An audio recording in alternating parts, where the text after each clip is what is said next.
Hey guys, I just wanted to share this randomness with you. I was going through my emails. As you imagine, I had several hundred emails to go through because I get a lot of people contacting me about stuff. This is an email from some guys I used to ride with back in Broward, Florida. Broward British Bikers. And they'll send out some emails to me sometimes just to keep in touch, I reckon, or because I'm on their mailing list. But this guy, A.K. Miller, when he died in 93 and his wife died in 96, anyway, they left behind this farm and everybody thought they were paupers. It was just a weird old farm. He used to drive old rusty Volkswagens around.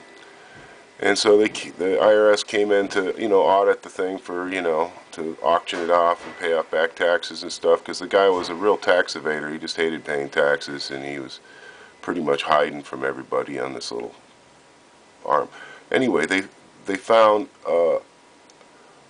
so much stuff that was ridiculous. I guess the first thing they found was some bearer's bonds taped to the back of a mirror.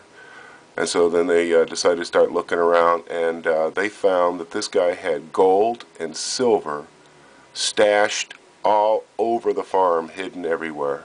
He had a dozen or more Stutz cars, Bearcats, Blackhawks, Speed 6s, all these Speedway 6s, all these incredible cars. Here's a 1913, a 20, a Rolls made in Illinois,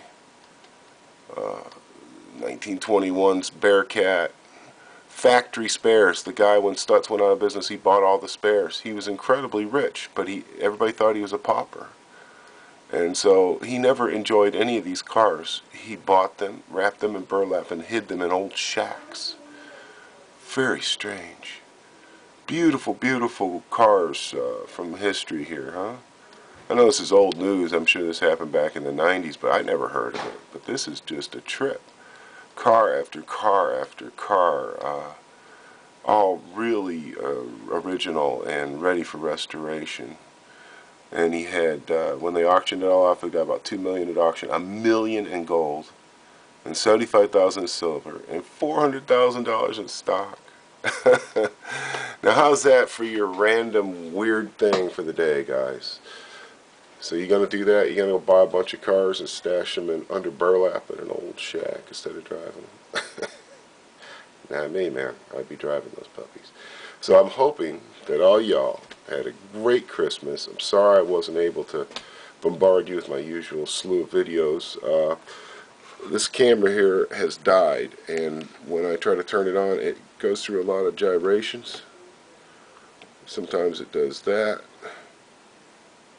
Sometimes it tries to turn itself on.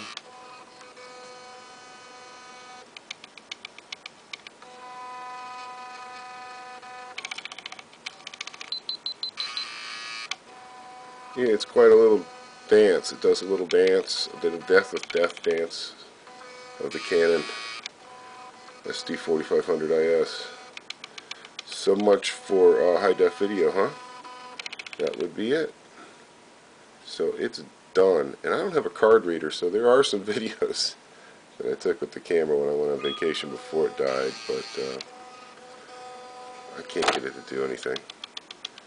So I'm using a Sony Cybershot that I had as a backup. It's given to me by Spitz. Anyway, just want to let everybody know I had a good time. I'm tired. I'm sick. Kids gave me a cold, but I think I'll get over it.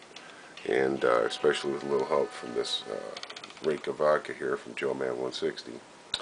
And I'm working on filling orders. It tried to snow and rain today, and now it looks like it's going to melt off. I'm hoping to get out to the shop and start working on some trimmers and shell preppers and grid boards and stuff for people. And I've got a Corsair 600T panel to build. So I appreciate everybody's orders, and I want everybody to know that I'm on track. Didn't take your money and run to Acapulco. I'm sitting up here on Little Mountain trying to get my mojo running. And I look a little bit better than I feel right now, if that's any clue. But thank y'all for your support, and stay tuned for some low-def videos from the Druid on Little Mountain. Later, guys.